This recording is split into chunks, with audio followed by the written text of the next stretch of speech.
우리 주님의 은혜와 평강이 넘치기를 빕니다. 우리 성도님들의 기도와 후원 덕분으로 몽골에 무사히 잘 다녀왔습니다. 오늘 말씀 전하기 전에 잠시 이 몽골 다녀온 보고를 드리겠습니다. 이번에 제가 2주 동안 성경 전체 창세기에서 요한계시록까지 이 개관을 강의하였습니다. 한 40여 명의 성도님들이 개관에 공부하였고요. 초기에 우리 교회 개척 시절에 성경 14시대 개관해가지고 공부한 적이 있지요. 그래서 구약도 신약 개관을 강의하였습니다. 그래서 이제 일주일 이 강의가 끝나고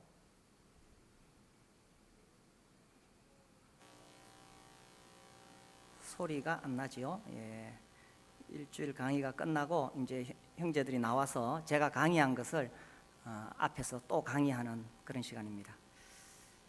소리가 이쪽이 안 나요.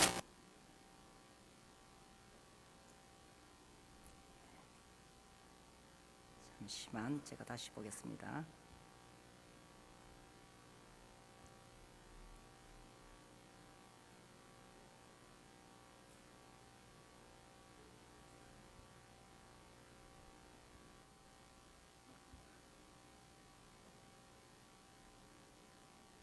이 노트북으로 지금 소리가 연결이 안 되는 모양입니다. 뭐 어차피 몽골 말 못 알아듣습니다. 또 여기 또 한 자매님이 나와서 또 강의한 것을 또 자기가 이렇게 그대로 했습니다. 여기는 이제 첫 주 강의 끝나고 그 울란바토르에 있는 그 교회 주일 예배 시간입니다. 찬송 소리가 안 들리죠? 그래서 함께 여기서 예배를 드렸습니다. 몽골은 우리나라의 한반도의 한 7배 정도 크기입니다. 그런데 몽골 인구는 300만 명입니다. 그 중에 약 150만 명이 여기 수도 울란바토르에 살고 있습니다. 주일 예배 시간 이제 여기 주일 예배 시간에 떡을 떼는 것이 우리하고 조금 다른 게 우리는 이제 떡을 이렇게 돌리는데 여기서는 앞으로 나와서 떡과 잔을 하도록 그렇게 합니다. 왜냐하면은 이제 교회 처음 나오신 분들이 자기한테는 떡을 안 주고 옆 사람에게만 주니까 그게 이제 이 몽골 풍습이 우리 이제 텐트 흰 텐트 보셨지요? 게르. 근데 그게 기르가 더 발음이랍니다. 이 모음이 앞에 나올 때는 기르, 뒤에 나올 때는 게르 이렇게 한답니다. 그래서 그 기르 안에 낯선 사람이 방문해도 이 차를 수태차를 이렇게 대접하는 것이 몽골의 풍습이랍니다. 그래서 누구든지 처음 오는 사람도 그렇게 차를 대접하는데 교회 오니까 자기들끼리만 떡을 떼고 잔을 마시면은 이 몽골 풍습에 젖어 있는 사람들이 이해를 못하는 거예요. 그래서 몽골에서는 떡과 잔에 참여하기 이렇게 앞에서 나옵니다. 나와서 떡을 떼고 잔을 마시고 이렇게 들어갑니다. 우리 형제님들 이렇게 하시고 또 이제 자매님들이 이렇게 나오죠. 자유롭게 이렇게 나와서 하게 됩니다. 몽골에 우리 박수영 형제님 잘 아시죠? 그리고 이 몽골 교회 두 분 이 장로님들입니다. 바트레이탄 둘 다 이름이 똑같습니다. 장로 두 분이. 그리고 이제 강의 중에 오후에 한번 이 형제들과 이렇게 만나서 질의응답하는 시간이 있었고 또 제 아내는 그 시간에 자매님들과 또 만나서 질의응답하는 그런 시간이 있었습니다. 이건 볼 수 있으면 좋겠는데 소리가 안 나네요. 이제 마지막 강의 시간에 갑자기 이분들이 나오더니만 특송을 하셨어요. 뭔가 이렇게 비장한 그런 느낌이 들었습니다.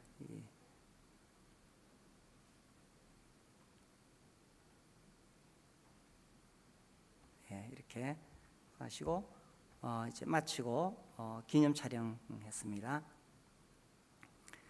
이제 낮 시간 외에 저녁 시간에 한 10명 정도는 퇴근하고 나서 녹화된 것을 가지고 또 공부를 했습니다. 여기는 그 신혼부부 기러입니다. 여기 이제 신혼부부가 자기 기러에 초청해서 함께 음식을 나누고 또 교제를 했습니다. 이 기러 안에 이렇게 난로가 있죠. 그래서 지금 한국은 아직 덥지만 몽골은 우리 올 때 눈이 많이 내렸습니다. 그래서 난로가 여기 있어서 따뜻하게 그렇게 교제할 수 있었습니다. 여기도 한 자매님 댁에 또 이렇게 식사 교제를 나누었습니다. 그리고 여기 또 다른 자매님 댁인데 여기는 기르처럼 생긴 그런 집입니다. 이 자매님이 그 교회적으로 성경 읽기 할 때에 1년에 6번을 읽었다고 합니다. 다른 분들은 5번씩 읽었고 이분이 6번 읽어서 상을 받았다고 그렇게 합니다. 돋보기 가지고 성경을 읽었다고 그러더라고요. 이분 댁에 갔을 때 이 말고기를 먹었는데 말고기가 생각보다 아주 맛있었습니다.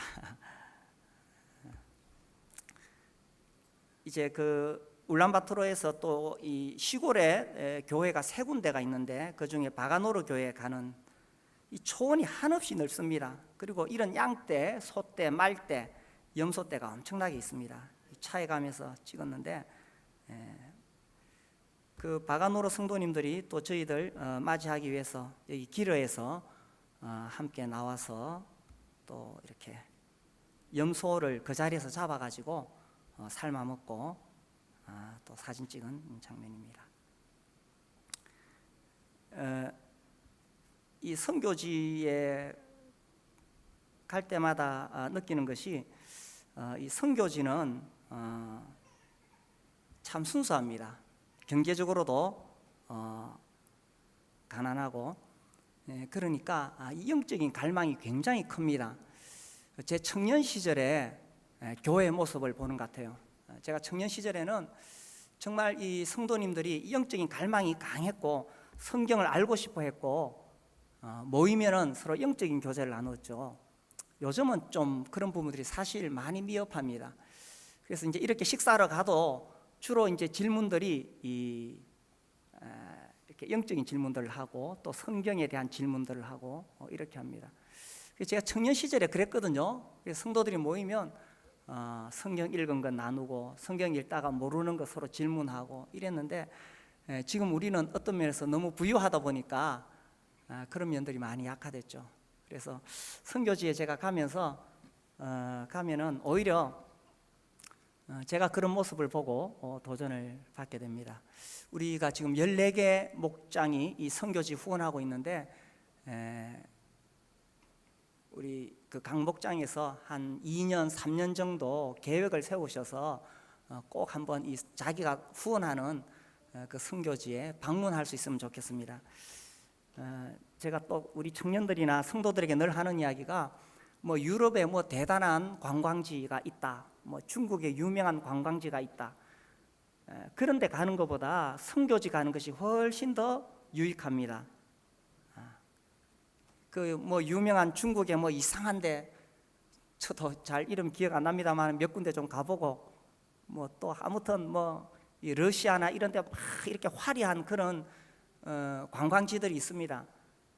그런데 거기 가는 것보다 우리보다 가난하고 못 살고 그런데 영적으로 굉장히 갈급해하는 그 선교지에 가서 그 성도들 만나고 이렇게 하고 오면은 우리의 심령이 굉장히 회복되고 영적으로 강건해집니다.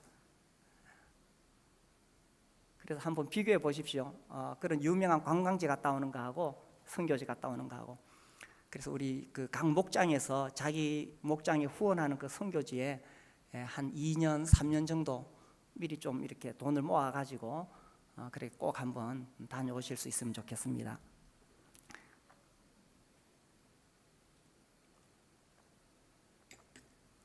그 제가 몽골에 갈 무렵에 우리나라 상황이 상당히 어려웠습니다. 그래서 내심 이 내가 한국 떠나 있는 동안에 전쟁이 나면 어떨까 이런 생각을 했습니다.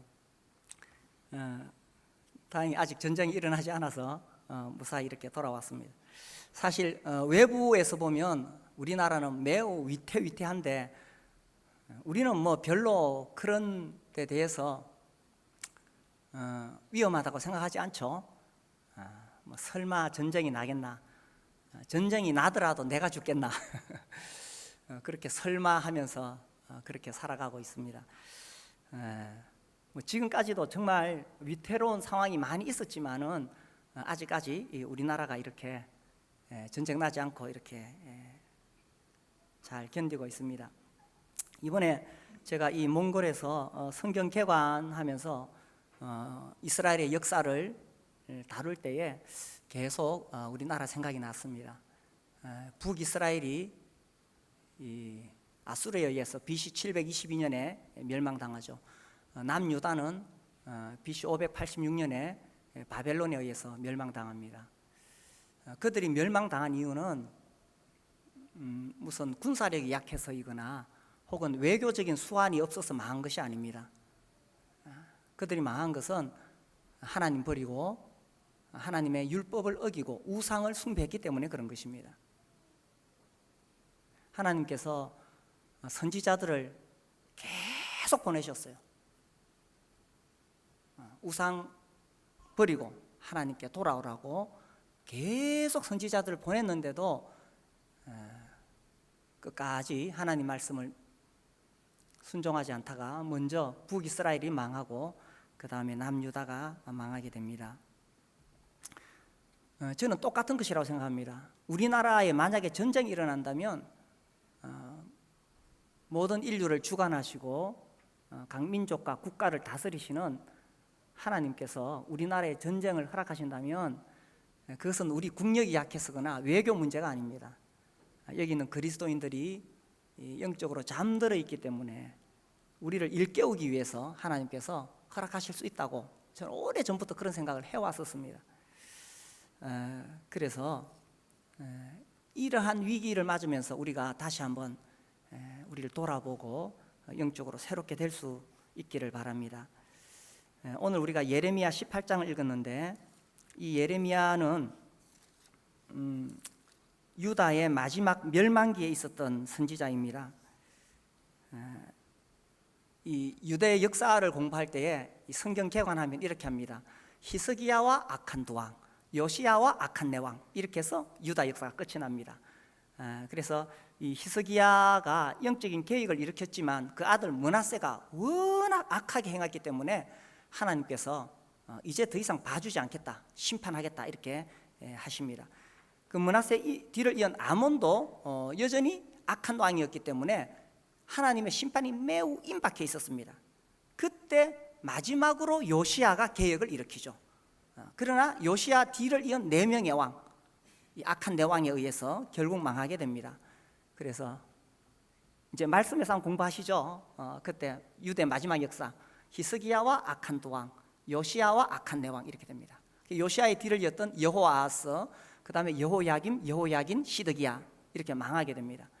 그런데 성경에는 특히 예레미야에는 여호야김과 시드기야 이야기가 많이 나옵니다. 왜냐하면 여호야긴은 3개월 정도 짧게 왕위에 있었기 때문입니다. 이때 상황이 그 이스라엘을 두고 주위에 강대국들이 있었습니다. 처음에 이 북이스라엘을 괴롭힌 나라는 바로 그 북쪽에 있는 수리아였습니다. 근데 이 수리아를 이제 아수르가 멸망시키고 아수르가 강대국이 되죠. 그리고 남쪽에는 여전히 이집트가 강대국으로 계속 이 그 메소포타미아 지역을 두고 패권을 차지하기 위해서 계속 이렇게 다투게 됩니다. 그리고 아수르를 멸망시키고 이제 바벨론이 떠오르게 되죠. 그 무렵에 이 선지자들이 활동했던 것입니다. 그래서 그 상황을 자세히 살펴보면 정말 우리나라하고 유사합니다. 우리나라도 사실 우리가 무엇을 어떻게 하기 어렵죠. 이번에도 북한이 핵실험하고 하는데 우리 빼놓고 뭐 미국하고 뭐 북한하고 또 중국하고 일본하고 자기들끼리 우리나라 문제를 가지고 그렇게 의논합니다. 사실 뭐 우리가 이렇게 그게 들어가서 뭐 우리가 결정해야 된다, 뭐 한국 전쟁 하지 말아야 된다. 말은 그렇게 하지만 실제로 우리에게 그런 힘이 없습니다. 잘 아시죠? 결국은 북한과 미국이 어떻게 하느냐, 그죠? 가장 최근에 그 영국의 왕립 통합군사연구소에서 앞으로 3년 안에 한반도에 전쟁이 생길 것이다, 뭐 그런 이야기를 했습니다. 우리는 그런 이야기 들어도 덤덤하죠. 오래전부터 그런 말이 많았기 때문에. 그들이 볼 때에 북한의 핵이 미국 본토를 위협하는 상황에서 미국이 가만히 있지 않는다. 그래서 미국이 선제 타격을 하든지, 미국이 선제 타격을 할 것을 알고 북한이 미국을 먼저 선제 타격하든지, 뭐 또 그런 발표를 했습니다.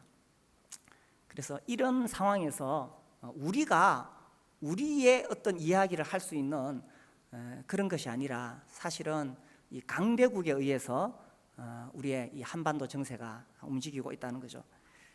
이 당시에 유다도 마찬가지였습니다. 이 북이스라엘은 이미 멸망했고 유다만 남았는데, 이 남쪽에 이집트가 있었고 북쪽에 이제 아수르가 차지하고 있었는데 바벨론이 막 일어나고 있는 그런 무렵입니다. 그 속에서 유다는 살아남기 위해서 이 남쪽에 이집트에 붙었다가 또 바벨론이 오면은 바벨론에게 붙었다가, 왜냐하면 자주권이 없으니까. 특히 이 여호야김 같은 경우에는 이 이집트에서 올라와서 이 왕을 세우고 친 이집트 정책을 세우고 있었죠. 그때 이제 바벨론이 와가지고 이 여호야김을 이 유다를 침공했을 때 또 할 수 없이 또 바벨론을 섬겨야 되는 상황입니다. 그렇게 한 3년 섬기다가 또다시 이 바벨론이 조금 약해진다 싶어서 또 이집트로 붙습니다. 그래서 바벨론에서 군대를 보내서 또 침공하게 되고, 나중에 이제 시드기야를 왕으로 세웠는데 시드기야도 이제 바벨론을 섬기다가 또 배반하고, 이런 상황에서 결국은 바벨론에 의해서 유다는 멸망하게 됩니다. 그때 이 선지자들이 무엇을 이야기했느냐 하면은, 물론 이 시드기야에게는 이 바벨론을 섬겨라, 하나님께서 지금 바벨론을 일으키신다, 계속 그렇게 이야기했지만 사실 그것이 살 길은 아니었습니다. 선지자들이 유다에 전한 메시지는 하나님께 돌아오라는 거죠. 하나님께 돌아오라. 이 우리나라도 마찬가지죠. 우리가 사실 물론 외교적으로도 중국과 또 미국, 일본과 또 북한과도 외교적으로 계속 우리가 애를 쓰고 노력을 해야 됩니다. 그러나 사실 우리나라를 살릴 수 있는 분은 하나님밖에 안 계시죠.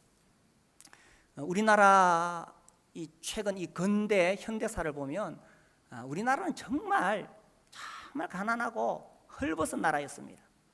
일제강점기 일본한테 다 뺏겼습니다. 연세 드신 분들은 뭐 더 잘 아시겠죠, 그죠? 저희 부모님 이야기를 들을 때도 집에 숟가락이 없었대요. 노수로 된 거 다 갔기 때문에 숟가락이 없었대요. 다 공출 다 빼앗기고, 그리고 또 6.25 났잖아요. 그 전쟁으로 완전히 우리나라가 황폐화되었습니다. 그 상황에서 봄이 되면 보릿고개 겨우 넘어가야 연명할 수 있었습니다. 그래도 저는 어른들에게 이런 이야기를 들으면서 자랐는데, 지금 우리 학생들이나 청년들은 전혀 이런 상황에 대해서 아마 상상도 못할 거예요. 그래서 뭐 전쟁 한번 나면 어때? 심지어 이렇게 말할 수도 있을지 모르겠습니다. 그러나 전쟁이 나면 완전히 망하는 겁니다. 이렇게 가난하고 헐벗은 나라가 지금처럼 이렇게 선진국의 대열에 낀 것은 물론 우리나라의 국민성, 또 뭐 과거 정치 지도자들이 뭐 아무튼 그렇게 애를 썼고 뭐 그런 여러 가지가 있겠지만, 무엇보다 하나님께서 은혜를 베푸신 거죠. 그래서 기독교가 들어오고 복음이 들어오면서 정말 희망이 없는 이 나라가 살아나게 된 것입니다. 이 초기에 언더우드나 아펜젤러 1885년도 우리나라 들어와서 봤을 때 정말 희망이 없는 나라였습니다. 그런데 계속 선교사들이 왔죠. 최근에 제가 봤던 동영상 중에 블랙 마운틴 하는 동영상이 있어요. 기회가 되면 우리 주일 오후에 우리 성도님들 함께 봤으면 좋겠어요. 이 미국 노스캐롤라이나주 그 서쪽에 있는 블랙 마운틴 시가 있는데 그게 은퇴한 선교사들이 살고 있습니다. 이제 지금 많이 돌아가시지만은 그분들 중에 이 한국에 오셨던 많은 선교사들 있어요. 그분들의 이야기입니다. 그래서 이제 거기 보면은 그 의사들이 많이 왔죠, 우리나라에. 그래서 병원을 세웠습니다. 또 대학을 세웠죠. 병원을 세우고 대학을 세워서 정말 희망 없는 우리나라 이렇게 세운 거예요. 그때 왔던 그 의사 이야기 보면은 이 나병 환자들 치료할 때에 정상인들이 왜 나병 환자를 병원에 받습니까? 그러면 그 의사가 나가시오. 이 병원은 나병 환자들을 위한 병원이요. 그분은 처음부터 정말 예수님 사랑을 전하기 위해서 오신 분이에요. 그래서 이 나병 그 피부를 이 사람이 얼마나 병이 진행되었는가를 알기 위해서 그 피부를 핀셋으로 뜯어가지고 자기 코로 냄새를 맡아봅니다. 그래, 그 사랑을 받았던 그 나병 환자들이 이렇게 간증을 해요. 세상에 그런 분이 어디 있겠어요? 이렇게 말합니다. 그러니까 거기 왔던 나병 환자들이 예수님 믿을 수밖에 없는 거예요. 제가 그걸 보면서 느낀 것이, 야, 나는 말로 수없이 예수 믿으라고 전했는데, 야, 참 정말 이분들은 예수님처럼 살았구나. 그러니까 그 병원에 왔던 사람들이 예수님을 안 믿을 수가 없는 거예요. 그리고 이제 또 성탄절 되면은 나병 환자들 자기 집에 초청해서 파티를 열어주고, 아무튼 우리나라에 이런 선교사들이 오셔서 대학을 세우고 병원을 세우고 그렇게 많은 공헌을 했습니다. 그리고 이 기독교가 이 게으른 어떤 그런 우리의 본성을 일깨워서 부지런하게 만들고 지금은 정말 우리나라 잘 먹고 잘 사는 나라 되었죠. 해외 선교지 가보면 정말 우리나라 참 잘 먹고 잘 사는 나라입니다. 그런데 지금 과거와 달리, 과거에는 정말 예수 믿는 사람들이 존중을 받았고 그런 선교사들 때문에 사람들이 이 기독교를 존중했는데, 지금 우리나라에서는 정말 이 기독교가 욕을 먹고 있습니다. 대형 교회의 비리가 계속 발표되고, 또 이 유명 목사들 스캔들 계속 가십거리가 되고, 또 이 십자가 복음에서 떠난 하나의 기독교 종교가 되고 있는 그런 상황입니다. 그리고 또 언론이 이런 것들을 계속 부각시킵니다.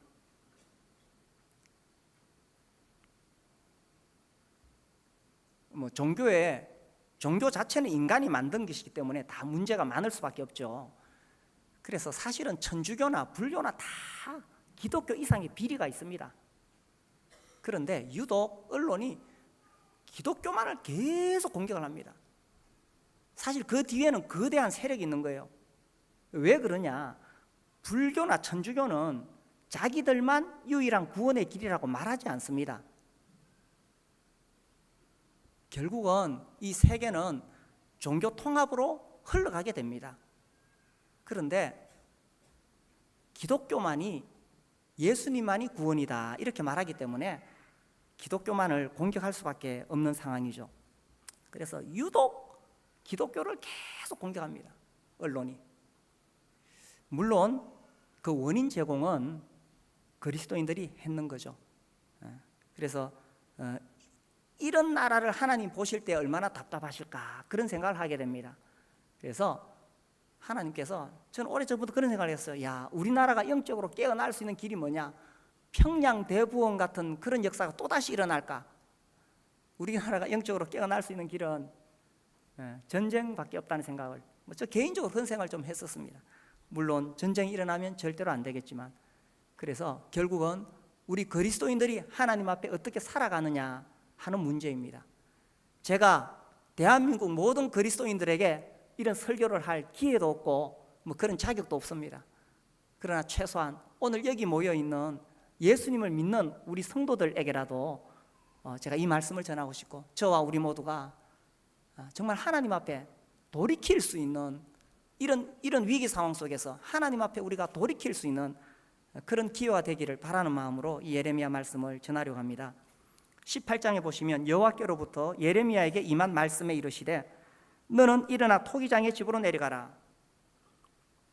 하나님 말씀이 예레미야에게 임하여서 예레미야가 토기장의 집에 내려가게 됩니다. 3절, 내가 토기장의 집으로 내려가서 본즉 그가 농로로 일을 하는데 진흙으로 만든 그릇이 토기장이의 손에서 터짐에 그가 그것으로 자기 의견에 좋은 대로 다른 그릇을 만들더라. 뭐 우리 이렇게 TV 같은 거 보면 나오죠. 이렇게 농로 이렇게 돌아가고 진흙으로 그릇을 만듭니다. 그러다가 그릇이 이렇게 터졌습니다. 그것을 버리지 않고 이 토기장이가 그것을 가지고 다시 이 다른 그릇을 만듭니다. 그래서 5절에 그때 여호와의 말씀이 내게 임하니라 이르시되, 6절, 여호와의 말씀이니라 이스라엘 족속아 이 토기장이가 하는 것 같이 내가 능히 너희에게 행하지 못하겠느냐. 이스라엘 족속아 진흙이 토기장이의 손에 있음 같이 너희가 내 손에 있느니라. 이스라엘 족속아 너희가 내 손에 있느니라. 토기장이가 이 진흙을 가지고 비록 그것이 부서졌지만 부서진 그 진흙을 가지고 다시 그릇을 만들 수 있듯이, 비록 유다가 지금 완전히 하나님 버리고 우상 숭배하고 죄를 저질렀지만 유다가 하나님 손안에 있기 때문에 하나님께서 다시 그릇을 빚을 수 있다는 이야기입니다. 우리나라도 지금 정말 하나님 말씀에서 얼마나 멀리 와 있는지 모릅니다. 제가 자주 이 간통죄가 폐지된 것이 얼마나 무서운 일인가를 말씀드렸습니다. 하나님의 십계명에 도전하는 행위입니다. 거기다가 지금 동성애를 합법화하려고 합니다. 아마 어쩌면 5년에서 10년 사이에 합법화 되겠죠. 지금 모든 이 상황이 그렇게 흘러가고 있습니다. 그래서 그때까지 우리가 최대한 동성애가 합법화되지 않도록 우리가 할 수 있는 일들, 뭐 국회 이렇게 청원할 때 우리가 서명을 한다든지 그렇게 할 수 있겠지만 머지 않았습니다. 단순히 이게 동성애 문제로 끝나지 않는다는 거예요. 결국은 소수 인권을 존중하겠다고 나올 때에 결국은 동성애 문제가 아니라는 거예요. 예수님만 구원이다 이런 소리 하지 말라는 그 이야기입니다. 우리가 동성애 그거 뭐 통과되면 되는 거지, 그 문제가 아니에요. 그 다음 단계는 복음을 못 전하게 하려는 것입니다. 왜냐하면 우리에게만 구원이 있다 이런 것을 법적으로 인정하지 않겠다는 것입니다. 그리고 이 점점 물질적으로 부유하게 되면서 이 만몬주의와 쾌락주의가 온 나라를 휩쓸고 있습니다. 교회 성도들마저도 돈이 최고이고 쾌락이 최고이고, 우리 지금 그렇게 살고 있잖아요.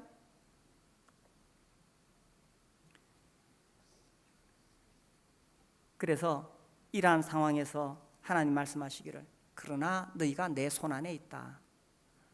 하나님께서 그래도 우리를 긍휼히 여기시고 우리를 새로 만들 수 있으십니다. 모든 나라가 다 주님의 손안에 있죠. 지금 우리를 둘러싸고 있는 이런 강대국들도 그들이 뭐 힘이 세서 그런 것이 아니라 그들도 하나님 손에 있습니다. 하나님께서 필요에 의해서 나라들을 세우시는 거예요. 하나님께서 필요에 의해서 아수르를 세우셨다가 이집트를 세우셨다가 이제 이 유다 말기에는 바벨론을 세우십니다. 우리 여기 예레미야 27장에 보시면요, 27장 5절입니다. 이제 이 시드기야 시절에 예레미야에게 임한 말씀입니다. 27장 5절, 나는 내 큰 능력과 나의 쳐든 팔로 땅과 지상에 있는 사람과 짐승들을 만들고 내가 포기에 옳은 사람에게 그것을 주었노라. 이제 내가 이 모든 땅을 내 종 바벨론의 왕 느부갓네살의 손에 주고 또 들짐승들을 그에게 주어서 섬기게 하였나니 모든 나라가 그와 그의 아들과 손자를 그 땅의 기한이 이르기까지 섬기리라. 또한 많은 나라들과 큰 왕들이 그 자신을 섬기리라. 하나님께서 필요에 따라서 왕들을 세우고 나라를 세운다는 겁니다. 우리가 봤을 때 아니 미국이 어떻게 트럼프가 대통령이 될 수 있을까? 하나님께서 필요에 의해서 그를 대통령으로 세우신 것입니다.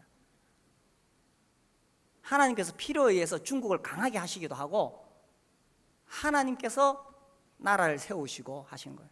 모든 나라와 모든 왕들이 하나님의 손에 있다는 것입니다. 이 인간 나라는 결국 하나님의 손에 있죠. 다니엘서 2장을 보면은 느부갓네살 왕이 꿈을 꿉니다. 거대한 신상을 보죠.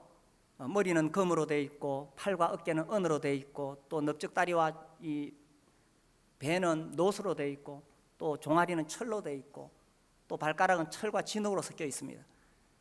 그래서 다니엘이 그것을 해석하죠. 이것은 장차 일어날 나라들입니다. 그래서 바벨론 다음에 페르시아가 일어날 것이고 그 다음에 헬라 제국이 일어날 것이고 그 다음에 로마가 일어날 것을 우리가 그것을 통해서 알 수 있습니다. 그리고 이후에 결국 전 세계가 하나로 통합될 것이라고 보고 있습니다. 진흙과 철이 섞이지 않는 것이 섞이게 되었는데 결국 마지막 그렇게 가는 겁니다. 그래서 경제가 하나로 통합될 것이고 정치가 하나로 통합될 것이고 종교가 하나로 통합될 것입니다. 이 모든 것을 하나의 정부가 통일할 것이고 그 정부를 다스리는 자가 적그리스도가 될 것입니다. 저는 지나치게 이 종말론적인 해석을 하는 것을 별로 좋아하지 않습니다. 경계합니다. 지금 뭐 베리칩이나 뭐 많은 어떤 제3성전이나 이런 마지막 종말에 관한 징조들에 대해서 전하는 사람들이 많이 있습니다. 저는 뭐 그렇게 거기에 크게 동의하지는 않습니다만은 그러나 역사는 결국 그렇게 흘러가고 있다는 것입니다. 그래서 그렇게 흘러갈 것이고 이제 마지막에 우리 주님이 다시 오시겠죠. 그 거대한 신상을 산에서 돌이 나와서 다 깨뜨리고 이 돌들이 산더미 같이 쌓이게 됩니다. 이것은 결국 우리 주님이 다시 오셔서 그 모든 인간 나라를 다 깨뜨리시고 최고로 다스리는 나라, 우리 주님 오셔서 이제 천년왕국 이끌어 가시게 되겠죠. 그 과정 가운데 참으로 구원받은 사람들은 공중으로 들림을 받게 될 것입니다. 구름 속에 끌어올려 공중에서 주님을 만나게 될 것입니다. 호령과 천사장의 소리와 하나님의 나팔로 우리 주님 다시 오실 때 우리는 공중에서 주님 만나게 될 것이고 7년 환란이 있을 것이고 구원받지 못한 사람은 땅에서 그 환란 가운데 전쟁을 치르게 될 것입니다.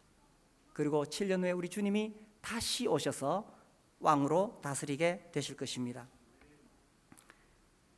이 역사 가운데 모든 나라와 민족과 왕들을 다스리시는 하나님께서 이 유다에게 마지막으로 이 예레미야를 통해서 말씀하시는 거예요. 너희가 돌이키라. 우리 7절 보겠습니다. 예레미야 18장 7절. 내가 어느 민족이나 국가를 뽑거나 부수거나 멸하려 할 때에 만일 내가 말한 그 민족이 그의 악에서 돌이키면 내가 그에게 내리기로 생각하였던 재앙에 대하여 뜻을 돌이키겠고, 하나님께서 심판하기로 작정하셨다가도 그 민족이, 그 국가가 그들의 악에서 돌이키면 하나님께서도 심판하려고 하셨던 그 뜻을 돌이키시겠다는 것입니다. 너희가 돌이키면 하나님이 돌이키시리라. 9절. 내가 어느 민족이나 국가를 건설하거나 심으려 할 때 만일 그들이 나보기에 악한 것을 행하여 내 목소리를 청종하지 아니하면 내가 그에게 유익하게 하리라고 한 복에 대하여 뜻을 돌이키리라. 하나님께서 그렇게 복을 주시기로 약속한 민족도 그들이 하나님 말씀을 듣지 아니하고 하나님이 말씀하신 뜻에 대하여 돌이키면 하나님도 돌이키시겠다는 것입니다. 정말 우리나라가 얼마나 하나님 복을 받은 나라입니까? 일제강점기 이후에 정말 이 복음을 통해서 하나님께서 우리나라를 정말 복주고 복주셔서 그 가난하고 헐벗은 나라가 전국 방방곡곡에 교회가 세워지고 뿐만 아니라 세계 선교하는 나라가 되었고, 또 가난한 나라를 원조받는 나라에서 원조하는 나라가 된 정말 세계 유일한 나라입니다. 그러나 이런 복을 받았을지라도 우리가 주님으로부터 멀어지게 되면 우리에게 복을 주시기로 하신 그 주님의 뜻도 돌이키시겠다는 것입니다. 그래서 이러한 때에 우리가 할 수 있는 일이 무엇인가? 우리가 주님 앞에 돌이키는 거죠. 11절 보시면, 그러므로 이제 너는 유다 사람들과 예루살렘 주민들에게 말하여 이르기를, 여호와의 말씀에 보라, 내가 너희에게 재앙을 내리며 계책을 세워 너희를 치려하노니. 하나님께서 이제 그들을 심판하시겠다고 경고하신 겁니다. 치려하노니 너희는 각기 악한 길에서 돌이키며, 지금 돌이키라고 이야기하셨어요. 너희의 길과 행위를 아름답게 하라. 지금 돌이키면 나도 돌이키겠다. 이게 요야김 시대에 예레미야가 전했던 것입니다. 근데 나중에 시드기야 시대는 이렇게 하지 않습니다. 이제 항복하라고 말합니다. 이미 기회를 놓쳤기 때문에. 이렇게 예레미야가 전했지만 하나님은 아셨습니다. 이스라엘 백성이 마지막까지 돌이키지 않을 것을 아셨기 때문에 12절에 이렇게 말씀하십니다. 그러나 그들이 말하기를, 이는 헛되니 우리는 우리의 계획대로 행하며 우리는 각기 악한 마음이 완악한 대로 행하리라 하느니라.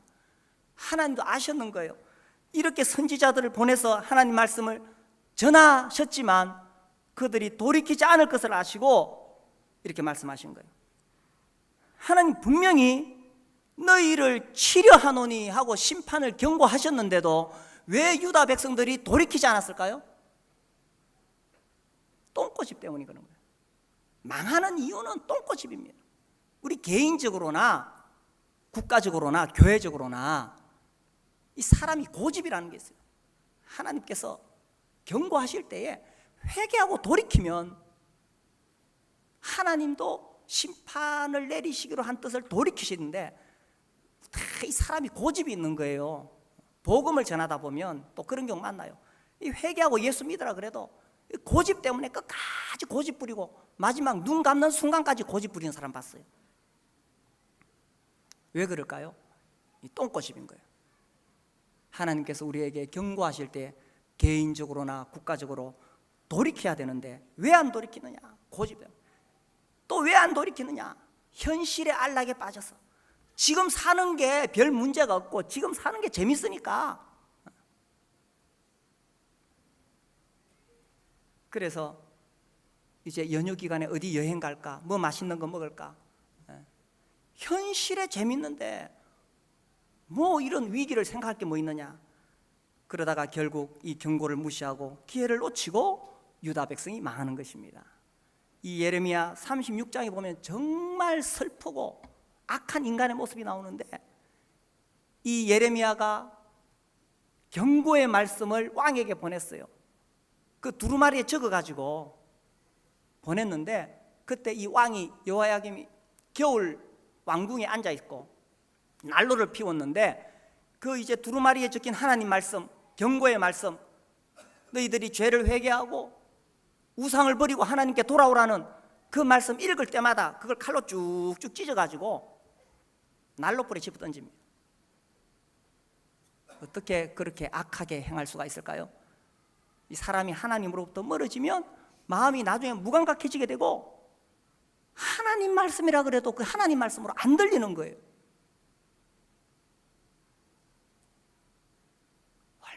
얼마나 인간이 완악해질 수 있는가를 보여주는 장면이 36장에 나오는 거예요.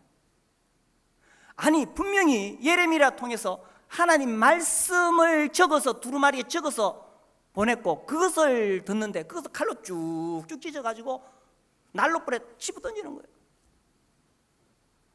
인간이 이렇게도 악해질 수 있다는 것입니다. 마음이 악해지면 하나님 말씀이 안 들려오는 거예요. 그러다가 결국 망하게 되는 거죠. 그래서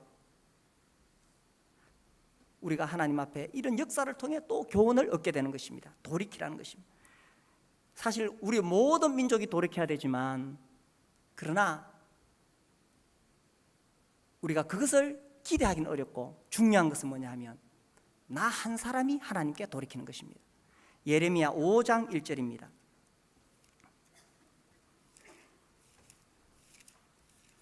(5장 1절)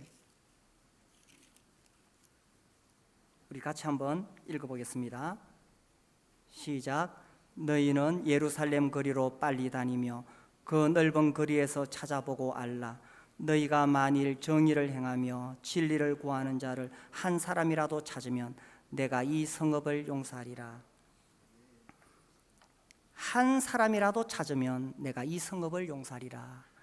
그래서 모든 민족이 회개하도록 우리가 어떻게 말할 수는 없지만 내가 이 한 사람이 되는 것입니다. 그래서 하나님께서 우리를 불쌍히 여기셔서 우리나라를 지켜주시고, 다시 한번 우리가 이 자유로운 가운데 복음을 전하고 교회를 세우고 선교할 수 있도록 해달라고 내가 이 한 사람이 되는 거지요. 우리 민족이 살 길은 우리도 같이 핵을 보유하자, 우리도 핵 잠수함을 가지자, 또 미국, 중국 사이에 우리가 외교 전술을 잘 펼치자, 물론 그런 것들도 필요하겠지만 우리나라가 살 길은 내가 이 한 사람이 되는 것입니다. 하나님 말씀에 돌이키면 돌이키시리라 기억하면서, 주님, 내가 그 한 사람이 되겠습니다.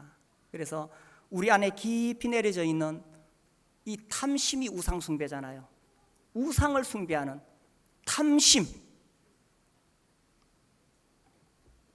쾌락과 돈과 세상적인 출세와, 그게 우상 숭배잖아요. 우리가 돌부처한테 가서 빌겠습니까? 우리 예수 믿는 사람이 나무 깎아놓고 빌겠습니까? 그게 우상 숭배 아니에요. 하나님 외에 다른 하나님보다 더 사랑하는 것이 있으면 그것이 우상 숭배죠. 그래서 주님 앞에 오늘 이 시간 우리가 일어나서, 주님, 내가 회개하겠습니다. 주님, 내가 돌이키겠습니다. 하나님 앞에 회개하고, 주님, 이 나라 이 민족을 불쌍히 여기시고 평화를 주시고 다시 복음이 전해지게 해주시고 이 나라 다시 한번 사용하셔서 선교하는 나라 되게 해주십시오. 우리 함께 일어나서 주님 앞에 기도하겠습니다.